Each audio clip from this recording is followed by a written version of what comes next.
चित्रकूट में देवताओं के प्रधान थावर विश्वकर्मा द्वारा निर्मित पर्णकुटी में सुखमय वनवास अवधि को निवास करते हुए भगवान राम अपने भाई लक्ष्मण और सीता जी के साथ में वन अवधि पूर्ण करी। सो वनु सेलु सुभाय सुहावना मंगलमय अति पावन पावन महिमा कही कवि विदितासु सुख सागर जय कीन निवासु। जहाँ प्रभु श्री राम निवास करते हैं वह वन पर्वत बड़े सुंदर और मंगलमय और पवित्र लगते हैं।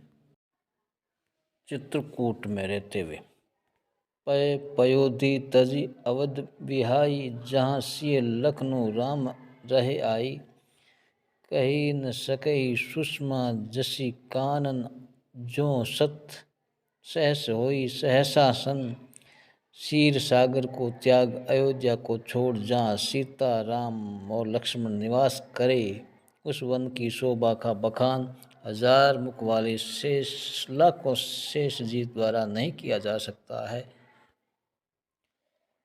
छिन छिन लखी सिया राम पद जानी आपू पर सने करत न सपने लखनऊ चितु बंधु मातु पितु गेहू। प्रतिक्षण सीता राम जी के चरणों को देखकर अपने ऊपर उनका स्नेह जानकर लक्ष्मण जी स्वप्न में भी अपने भाइयों माता पिता और घर की याद नहीं करते हैं। राम संग सिय रहती सुखकारी पुर परिजन गृह सूरति बिसारी छिनु छिनु पिय विरु बदनु निहारी प्रमुदिति मनहु चकोर कुमारी। राम जी के साथ सीता अयोध्या कुटुंब के लोग घर को भूल करके बहुत ही सुखपूर्वक वनवास चित्रकूट में निवास करती है। क्षण क्षण पति के चंद्रमा के समान मुख को देखकर वो वैसे ही परम प्रसन्न रहती है जैसे चकोर चंद्रमा को देख के रहता है। पर्णकुटी प्रिय प्रियतम संगा प्रिय परिवारु कुरंग विहंगा सास ससुर सम मुनि तिय मुनिवर अश्नु अमीय सम कंद मूल फर। प्रियतम के साथ में रहते हुए पर्णकुटी में बड़ी प्यारी लगती है। मृग पक्षी प्यारे कुटुंबियों के समान लगते हैं। मुनि स्त्रियाँ सासुओं और मुनि ससुर के समान लगते हैं। कंद मूल फल का आहार अमृत के समान लगता है। ऐसा सीता जी के मन में विचार आता है।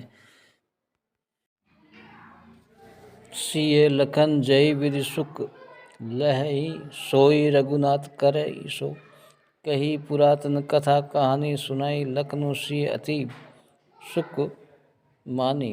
राम लक्ष्मण को जिस प्रकार सुख मिले प्रभु राम वही करते हैं। भगवान प्राचीन कथा कहानियाँ कहते हैं। लक्ष्मण सीता अत्यंत सुखपूर्व उनकी कहानियों को सुनते हैं। जब जब राम अवधु सुधि करही तब तब वारी विलोचन भरही सुमेरी मातु पितु परिजन भाई भरत स्नेह शील सेवकाई। जब जब राम को अयोध्या की याद आती है तो उनके नेत्रों में जल भर जाता है। माता पिता कुटुंब और भाइयों तथा भरत के प्रेम शील और सेवा को याद करते हैं तो उनका मन विचलित हो जाता है। कृपा सिंधु प्रभु होई दुखहारी धीरज धरु कुसमय विचारी लखी शिव लखनऊ विकल होई जिमी पुरुष अनुचर परछाई। प्रभु राम को दुखी जानते हुए दुखी को समझते हुए कहते हैं कि कुसमय को समझकर धीरज धारण करते हैं। राम जी की दशा को देखकर के सीता और लक्ष्मण दोनों व्याकुल हो जाते हैं। वैसे ही जैसे मनुष्य की परछाई मनुष्य के समान ही चेष्टा करती है यही विधि प्रभु वन बस ही सुखकारी खग मृग सुर तापस हितकारी। पशु पक्षी देवता और तपस्वियों के हितकारी प्रभु राम इस प्रकार सुखपूर्व चित्रकूट के वन में निवास करते हैं। वनवास की अवधि को व्यतीत करते हैं।